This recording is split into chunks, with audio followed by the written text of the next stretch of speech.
الحمد لله رب العالمين والصلاة والسلام على أشرف الأنبياء والمرسلين وعلى من تبعهم بإحسان إلى يوم الدين أما بعد فإن أصدق الحديث كتاب الله وخير الهدي هدي محمد صلى الله عليه وسلم وشر الأمور محدثاتها وكل محدثة بدعة وكل بدعة ضلالة وكل ضلالة في النار أما بعد فأعوذ بالله من الشيطان الرجيم بسم الله الرحمن الرحيم يا أيها الناس اتقوا ربكم الذي خلقكم من نفس واحدة وخلق منها زوجها وبث منهما رجالا كثيرا ونساء واتقوا الله الذي تساءلون به والأرحام إن الله كان عليكم رقيبا وقال في موضع آخر يا أيها الذين آمنوا لا تبطلوا صدقاتكم بالمن والأذى كالذي ينفق ماله رئاء الناس ولا يؤمن بالله واليوم الآخر فمثله كمثل صفوان عليه تراب فأصابه وابل فتركه صلدا لا يقدرون على شيء مما كسبوا والله لا يهدي القوم الكافرين. عمر بن خطاب رضی اللہ عنہ یقول سمعت رسول اللہ صلی اللہ علیہ وسلم یقول انما الاعمال بالنیات وانما لامرئ ما نوى فمن كانت هجرته الى الله ورسوله فهجرته الى الله ورسوله ومن كانت هجرته الى دنيا يصيبها او امرأة يتزوجها فهجرته الى ما هاجر. سب طرح کی تعریفیں حمد و ثنا اللہ سبحانہ و تعالیٰ کے لیے ہے جو نہایت ہی مہربان اور بہت زیادہ رحم کرنے والا ہے. معزز حاضرین، عمائدین شہر، محترم بزرگوں اور دوستوں، نوجوانوں اور عزیز بچوں، ابھی میں آپ حضرات کے سامنے خطبہ مسنونہ میں قرآن مجید کی آیت اور نبی اکرم صلی اللہ علیہ وسلم کی ایک فرمان عمر رضی اللہ عنہ کی روایت کے ذریعے سے پیش کی ہے. اس آیت اور حدیث کے روح سے ابھی میں آپ حضرات کے سامنے آپ کے روبرو نیک اعمال کے ذریعے دنیا طلبی، اعمال تو نیک ہے لیکن اس نیک اعمال کی مقصد جو ہے، نیک اعمال کرنے کا مقصد یہ ہے کہ دنیا میں شہرت ہو، دنیا میں ناموری ہو، دنیا کے لوگ ہمیں عزت کی نگاہ سے دیکھیں. ایسے لوگوں کا کیا انجام ہوتا ہے، اس عنوان پر میں بات کرنے کی جسارت کروں گا. معزز حاضرین، ہر مومن، ہر مسلمان کا اعمال کا دار و مدار، بنیاد جو ہے عقیدہ توحید پر ہے. عقیدہ توحید پر اپنے اعمال کے دار و مدار کو زور لگانے کی تاکید کیا ہے اسلام نے. شرک کی کافی مذمت کی گئی ہے، شرک سے بچنے کی تاکید کی گئی ہے. ابھی میں آپ حضرات کے سامنے جو بات بتلایا کہ انسان، ہر آدمی یہ چاہتا ہے، ہر مسلمان یہ چاہتا ہے، ہر مومن یہ چاہتا ہے میں نیک اعمال کروں، اچھے کام کروں، عبادت کروں، روزہ رکھوں، نماز پڑھوں، ذکر و اذکار اور قرآن کریم کی تلاوت کروں. اگر ہر انسان یہ چیز اچھی چیز ہے، یہ اعمال اچھے ہیں اور اچھے اعمال کا اجر اور بدلہ اللہ رب العالمین اچھا دیتا ہے. مگر بسا اوقات انسان اچھے اعمال کرنے کی وجہ سے عقاب کا مستحق ہوتا ہے، عذاب کا مستحق ہوتا ہے اور ان کے اچھے اعمال برباد ہو جاتے ہیں. اچھے اعمال کے ذریعے سے بھی بسا اوقات بندے اللہ کی رحمت سے محروم رہ جاتے ہیں. اسی چیز کو مہذب طریقے سے اور بہترین انداز میں قرآن مجید کی ان آیات میں اللہ رب العالمین نے مثال کے ذریعے سے سمجھایا ہے. یا ایھا الذین آمنوا، اے ایمان والو، لا تبطلوا صدقاتکم بالمن والاذی، اپنے جو صدقہ اور خیرات ہے لوگوں کو احسان جتلا کر اور تکلیف دے کر کے برباد مت کرو. صدقہ اور خیرات کے ذریعے سے انسان اللہ کی قربت حاصل کرتا ہے، صدقہ اور خیرات کے ذریعے سے انسان نیکیاں اپنے نامہ اعمال میں جمع کرتا ہے، لیکن اللہ سبحانہ و تعالیٰ فرما رہے ہیں کہ اپنے صدقات کو باطل نہ کرو، برباد نہ کرو۔ برباد کرنے کے ذریعے کیا ہیں؟ ایک تو ایک انسان کسی انسان پر احسان کیا ہوگا، کچھ مصیبت میں ہوں گے، وہ تکلیف میں ہوں گے، پریشانی میں ہوں گے، ان کی پریشانی کو دور کیا ہوگا اپنی زندگی میں، لیکن کبھی زمانہ پلٹا اور یہ انسان جس نے کسی انسان کی بھلائی کی ہے، وہ انسان جس کے ساتھ بھلائی کی ہے اس سے ذرا کمزور ہو گیا، تب اس کو اٹھا کر یاد دلاتا ہے اس کو، تم وہ دن بھول گئے کیا؟ میں نے تم کو سنبھالا تھا، تم گر رہے تھے، تمہاری غربت میں ہی کام آیا تھا، تمہارے بچے اسکول کے لیے بڑے پریشان تھے، میں نے فیس جمع کیا تھا، تم قرض کے لیے در در پھر رہے تھے، میں نے تم کو قرض دیا تھا۔ اس کو احسان جتلانا بولتے ہیں، احسان کر دینے کے بعد بول کر بتلانا۔ یہ ایک تو غریب کے ساتھ احسان جتلا رہے ہیں، دوسرا اس کو تکلیف دے رہے ہیں، تکلیف پہنچا رہے ہیں۔ جو ایسا کرتا اس کی مثال اللہ رب العالمین فرماتا ہے کالذی ينفق مالہ رئاء الناس، ایسے لوگوں کی مثال جو اپنے مال کو لوگوں کو دکھانے کے لیے خرچ کرتا ہے، ایسوں کی مثال، اور لوگوں کو دکھانے کے لیے خرچہ کرتا ہے، صرف یہ نہیں، ولا یؤمن باللہ والیوم الآخر، ایسے لوگوں کو مقصد مال کو خرچ کرنے کا لوگوں کو دکھانا ہے اور اللہ اور آخرت پر ایمان نہیں ہے، ایسوں کی مثال فمثلہ کمثل الصفوان، اس کی مثال ایک چٹان کی طرح ہے، پتھر کا چٹان ہے، اس چٹان کی طرح ہے، علیہ تراب، اس چٹان پر دھول مٹی ہے، فاصابہ وابل فترکہ صلدا، اب ایک چٹان میں دھول مٹی سے وہ چٹان بند ہو گیا ہے، لوگ یہ سمجھنے لگے یا کسان یہ سمجھنے لگے یہ تو مٹی ہے، اس میں اناج ڈالیں گے، بیج ڈالیں گے، اناج اگے گا، فصل تیار ہوگا، ایسا تصور کرے اگر کوئی تو اچانک ایک بارش آتا ہے طوفان کی شکل میں، بارش اور طوفان آنے کے بعد یہ چونکہ دھول ہے چٹان کے اوپر تو ایک جھٹکے میں سب صاف ہو جاتا ہے، صاف ہو جانے کے بعد واپس وہ چٹان بن جاتا ہے۔ ایسے لوگوں کی مثال جو لوگوں کو دکھانے کے لیے صدقہ کرتے ہیں، خیرات کرتے ہیں، آخرت پر اور یوم آخرت پر ایمان نہیں ہے، اس کی مثال اس چٹان کی طرح ہے جس پر دھول پڑے ہیں، بیج بونے سے نہیں اگا سکتے، بارش یا طوفان آ جانے سے ایک لمحہ میں وہ ختم ہو جاتا ہے۔ ایسا ہی ایسے لوگوں کے نیک اعمال ویسے ہی برباد ہو جاتے ہیں جو لوگوں کو دکھانے کے لیے عمل کرتے ہیں۔ لا يقدرون علی شیء مما کسبوا،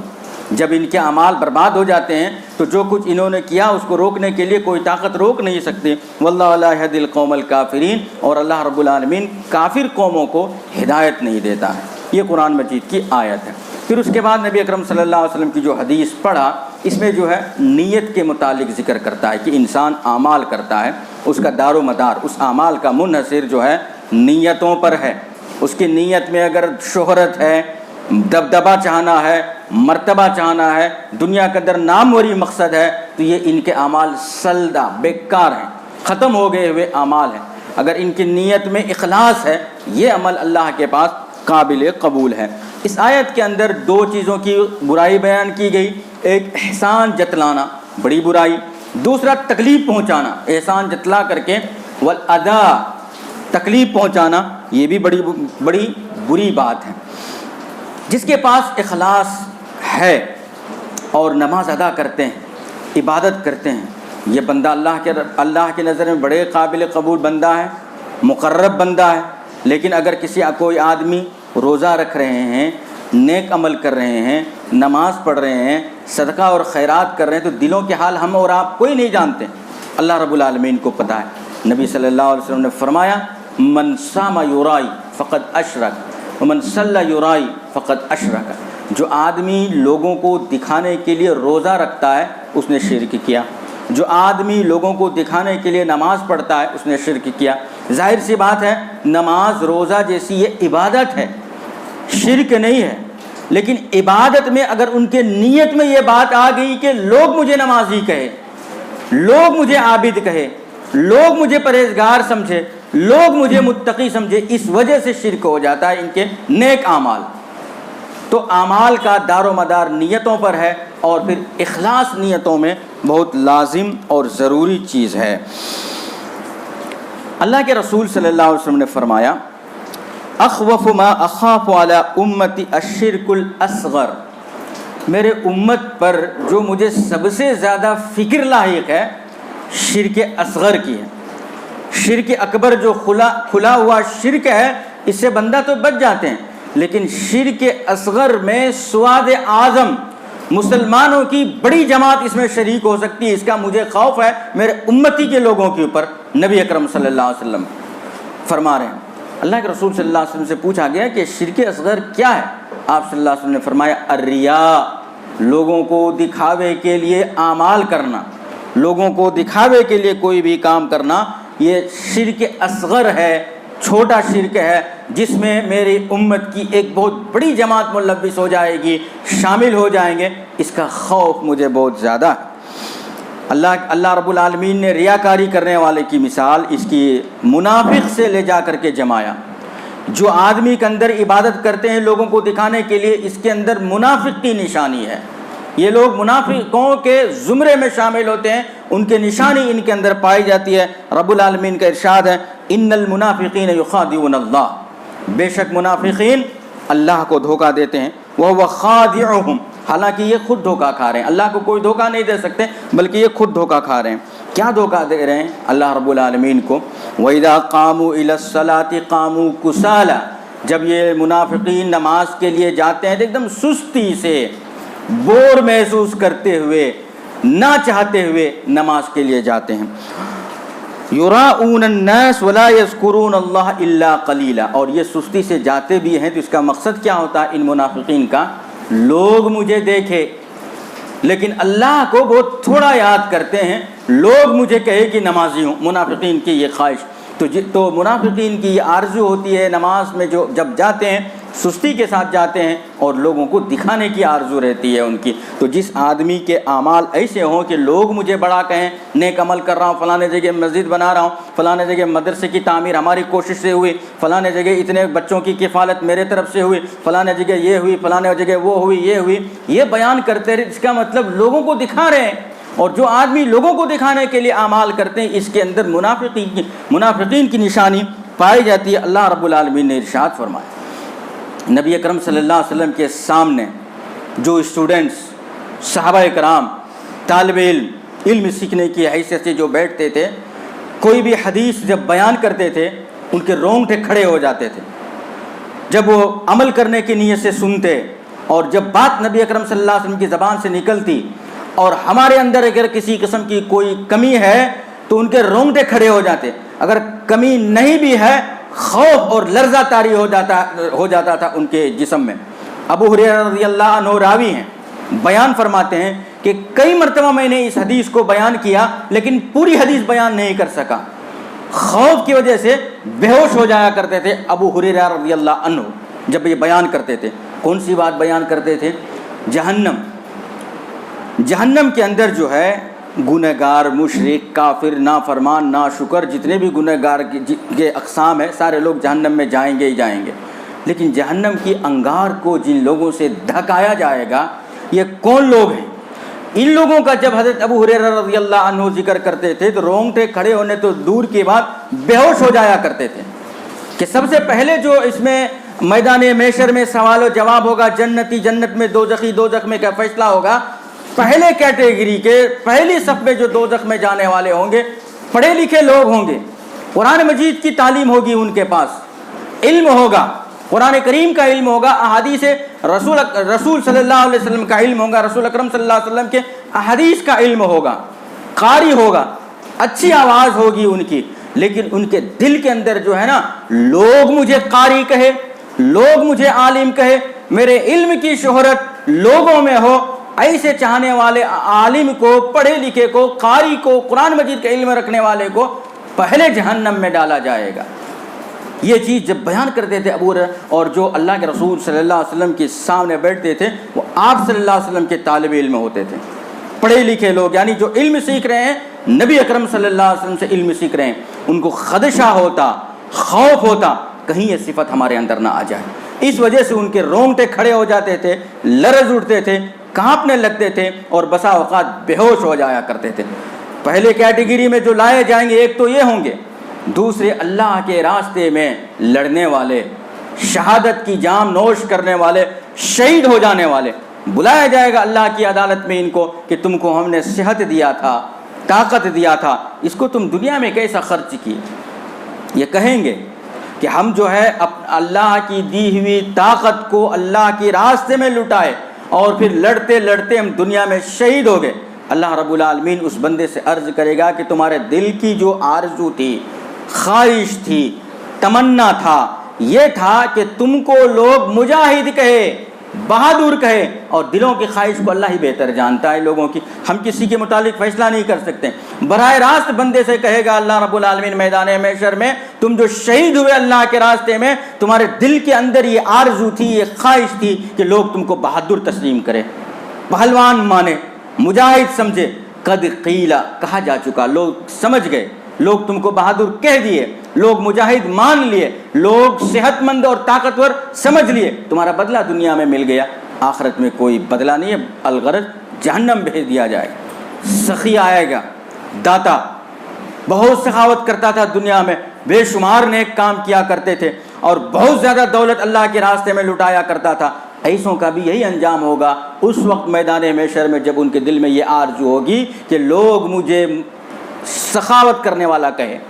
داتا کہے، فیاض سمجھے، اور اس کے علاوہ جو کچھ بھی خیرات کرے، جو کچھ بھی نیکی کے راستے میں مال خرچہ کرے، ان کے دل میں یہ آرزو رہے کہ یہ گاؤں میں اگر دینے والے ہو تو فلانے آدمی بھائی وہی اس دنیا میں زیادہ دیتے ہیں، بھائی وہی لوگوں کی کفالت کرتے ہیں، وہی یتیموں پر غم خاری کرتے ہیں، وہی بیواؤں کی ضرورتوں کو پورے کرتے ہیں، ہر آدمی کے زبان میں میرا نام ہو۔ اگر کوئی آدمی ایسا سوچ کر کے فیاضی کرتا ہے، سخاوت کرتا ہے، تو ایسے کیٹیگری کے لوگوں کو اللہ رب العالمین پہلے صف میں، پہلے مرحلہ میں دوزخ میں داخل کرے گا۔ یہ حدیث جب ابو ہریرہ رضی اللہ عنہ ذکر فرماتے تھے تو رونگٹے کھڑے ہو جاتے تھے اور کئی مرتبہ بے ہوش ہو جایا کرتے تھے، کہیں ہم اس زمرے میں نہ آ جائیں، یہ ان کو خوف اور وحشت طاری رہتی تھی۔ سلف الصالحین، وہ لوگ اپنے اعمال کو اخلاص اور چھپانے کی اتنی کوشش کرتے تھے، اتنی زیادہ ان کے اندر یہ رہتی تھی کہ تمنا رہتی تھی کہ میرے عمل نیک جو ہے سامنے والے کو پتہ نہ چلے، میرا عمل، میری نیکی رب جانے اور میں جانوں، یہی آرزو رہتی تھی صحابہ کرام کو بھی اور سلف الصالحین کو۔ سعید بن جبیر رضی اللہ عنہ، ان کی محفل میں بہت سارے اسٹوڈنٹس ہوتے تھے علم سیکھنے کے لیے۔ ایک آدمی اچانک آتے ہیں اور سوال کرتے ہیں، ایکم رأى الکوکب الذی انقض البارحۃ، ایک سوال کرتے ہیں کہ کل رات جو ہے شہاب ثاقب، ستارہ ٹوٹ کر کے کبھی کبھار اندھیرے میں ادھر سے نکل کر کے ادھر جاتا ہے، کبھی کبھار دکھتا ہے وہ، تو یہ انہونی چیز اور انوکھی چیز ہے۔ جب محفل میں آتے ہیں ابو سعید زبیر رضی اللہ عنہ کی محفل میں، تو یہ سوال کرتے ہیں لوگوں سے۔ سوال کرنے کے بعد حسین بن عبد الرحمن اس محفل میں ایک شخص رہتے ہیں، وہ کہتے ہیں میں دیکھا تھا کل رات کو۔ پھر ایک ہی لمحے میں جب یہ کہتے ہیں میں دیکھا تھا، معمولی سا سوال ہے کہ کوئی دیکھا تھا کیا، انوکھی چیز تھی وہ، کون بھی دیکھے تھے؟ ہاں دیکھے تھے فلانے آدمی، کوئی بڑی بات نہیں ہے، بری بات نہیں ہے، دیکھا تھا۔ جس نے جواب دیا ان کے دل میں یہ شائبہ پیدا ہونے لگا،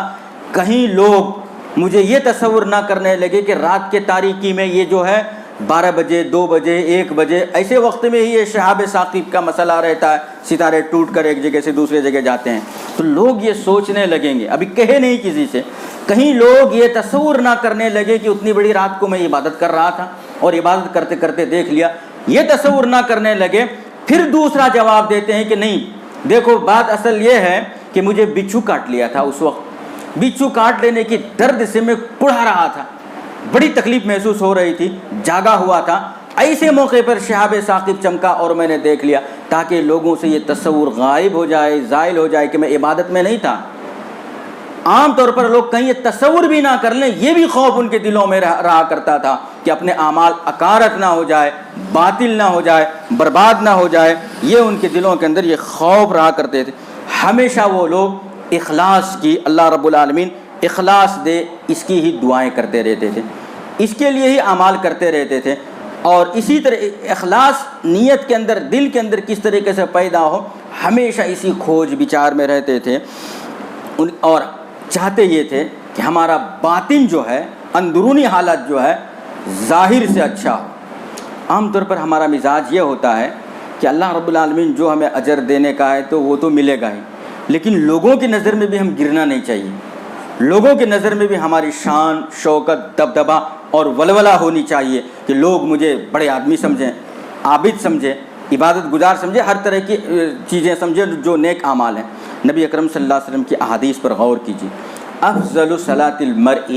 فی بیتہ الا المکتوبہ، مرد آدمی کے لیے بہترین نماز مسجد میں ہے سوائے فرض کے علاوہ جو سنن اور نوافل ہے وہ گھر میں بہتر ہے۔ جب انسان مسجد میں ہمیشہ نماز پڑھتے رہیں گے تو ممکن ہے ان کے دل میں یہ آرزو آ جائے گی کہ لوگ مجھے جو ہے نمازی کہے، کتنے متقی ہیں، نماز پڑھ رہے ہیں، ہمیشہ ذکر میں رہتے ہیں۔ اسی لیے فرض نماز پڑھو مسجد میں، سنن، نوافل، ذکر و اذکار سیدھا گھر چلے جاؤ۔ نبی اکرم صلی اللہ علیہ وسلم نے فرمایا یہ اخلاص ہے۔ ریاکاری کی علامتوں میں سے ایک بڑی علامت یہ ہے لوگوں کے پاس، عام طور پر جب ہم محفل میں بیٹھتے ہیں، کسی آدمی کے پاس ملتے ہیں، میرے اندر اخلاص رہنے کی دعا کرو، اخلاص پیدا ہو جانے کی دعا کرو۔ ہر آدمی ملنے جلنے سب کے پاس جو ہے اخلاص آ جائے میرے دل کے اندر، دعا کرو، یہ بات اچھی ہے۔ لوگوں کے پاس دعا کی جو درخواست کرتے ہیں کہ میرے اندر اعمال کی اخلاص آ جائے، اچھی ہے، لیکن اس کے اندر ریا کی بدبو ہے۔ اس کے اندر ہر آدمی کے پاس جب یہ کہتا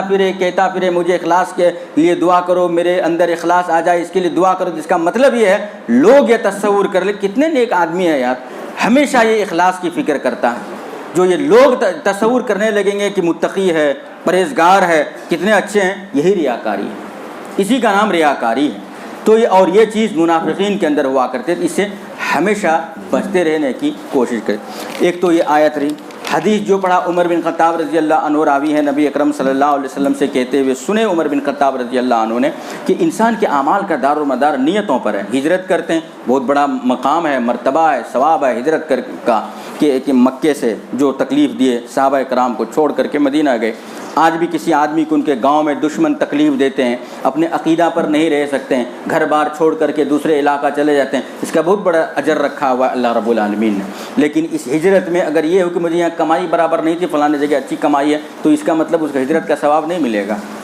خالص دین کی حفاظت کے لیے، عقیدہ توحید کی حفاظت کے لیے، اللہ رب العالمین کی رضامندی کے لیے اگر ایک جگہ سے دوسری جگہ جاتے ہیں بہت بڑا درجہ ہے۔ اگر اس کے نیت میں ہو کہ فلانے جگہ جاؤں گا، اچھی لڑکی سے شادی کروں گا، تو اللہ رب العالمین ان کو اچھی لڑکی سے شادی تو کرا دے گا، لیکن ہجرت کا جو ثواب ہے وہ نہیں ملے گا۔ ہر عمل میں کوئی آدمی مسجد تعمیر کرتے ہیں، لوگ مجھے یہ کہے کہ یہ مسجد کو بنانے فلانے آدمی کے تعاون سے ہوا، یہ مقصد ہے، تب تو اس کو مسجد بنانے کا جو جنت میں گھر ملے گا ثواب ہی نہیں ملے گا اس کو۔ اگر ان کے دل میں یہ آرزو ہے کہ لوگ مجھے بڑا کہیں، تو اللہ کے رسول صلی اللہ علیہ وسلم نے فرمایا عرش کے سائے میں جن لوگوں کو جگہ ملے گی، جو لوگ عرش کے سائے میں جگہ ملیں گے میدان محشر میں، وہ آدمی کیسے ہوں گے؟ وَرَجُلٌ تَصَدَّقَ بِصَدْقَةٍ فَأَخْفَاهَا حَتَّى لَا يَعْلَمُ الشِّمَالُ مَا يُنْفِقُ عَنْ يَمِينِهِ، کہ ایک آدمی جب اللہ کی رضامندی کے لیے صدقہ اور خیرات اللہ کے راستے میں کرتا ہے تو ریا سے بچتا ہے، وہ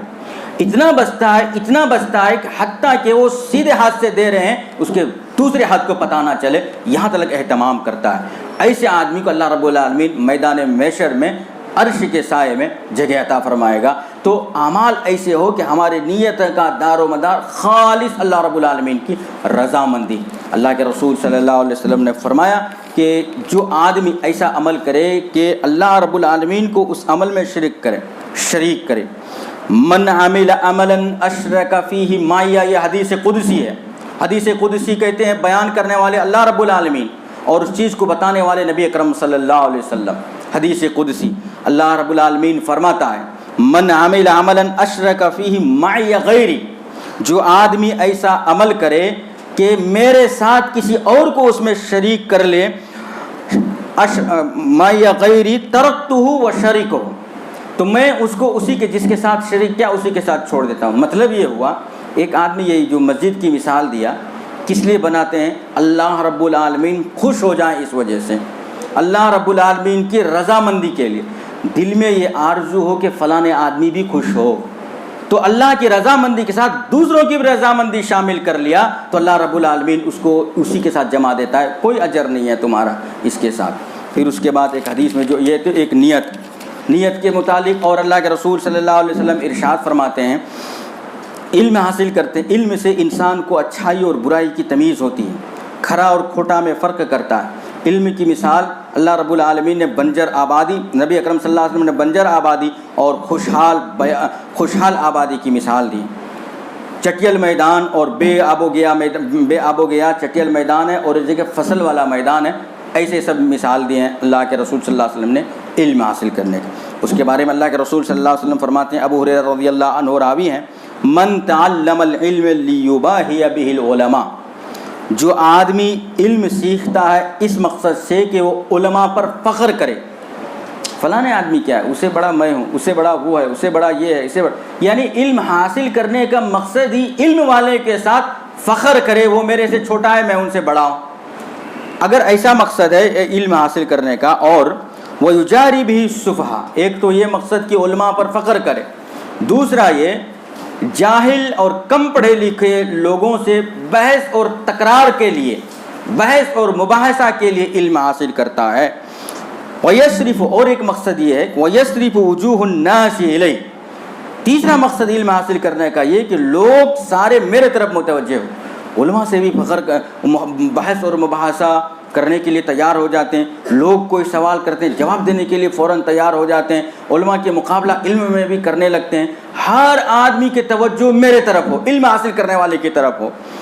ادخلہ اللہ جہنم، ایسے آدمی کو اللہ رب العالمین دوزخ میں داخل کرے گا۔ علم اس مقصد سے حاصل کیا کہ علماء میں فخر کرے، جاہل لوگوں سے بحث و تکرار کرے، لوگوں کو اپنے جانب متوجہ کرے، یہ مقصد سے اگر علم حاصل کیا تو ایسے بندے کو اللہ رب العالمین دوزخ میں ڈالے گا۔ تو عنوان کیا تھا؟ نیک اعمال۔ علم حاصل کرنا کیا ہے؟ نیک اعمال۔ مقصد کیا ہے؟ دنیا طلبی، وجوہ الناس، لوگ اسی کی طرف متوجہ ہو، لوگوں میں اس کی شہرت ہو۔ اگر نیک اعمال کیے مقصد برا ہو تو اس کا انجام دوزخ ہے۔ پوری تقریر کا یہی خلاصہ کہ انسان کوئی بھی، ایک مثال نہیں بلکہ کوئی بھی نیک اعمال لے لیں، مقصد یہ ہے کہ دنیا والے راضی ہوں، دنیا والے داتا کہیں، دنیا والے علم والے کہیں، دنیا والوں میں میری شہرت ہو، دنیا کی چاہت ہو، عزت آئے دنیا والے کے سامنے، لوگ ہر آدمی کے سامنے ہم بڑے رہیں تو دنیا میں تو بڑا ممکن ہے بن جائے گا، آخرت میں ادخلہ اللہ جہنم، آخرت میں اللہ رب العالمین اس کو دوزخ میں داخل کرے گا۔ تو پتہ یہ چلا کہ اعمال نیک کریں خالص اللہ رب العالمین کے رضامندی کے لیے۔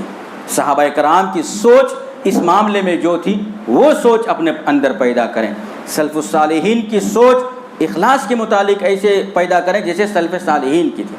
ہر آدمی یہ تہیہ کر لیں، نیت کر لیں کہ ہمارا کچھ نیک اعمال ایسے ہو جس کا علم خود مجھے رہے اور اللہ رب العالمین کو رہے، تیسرا کوئی نہیں جانے۔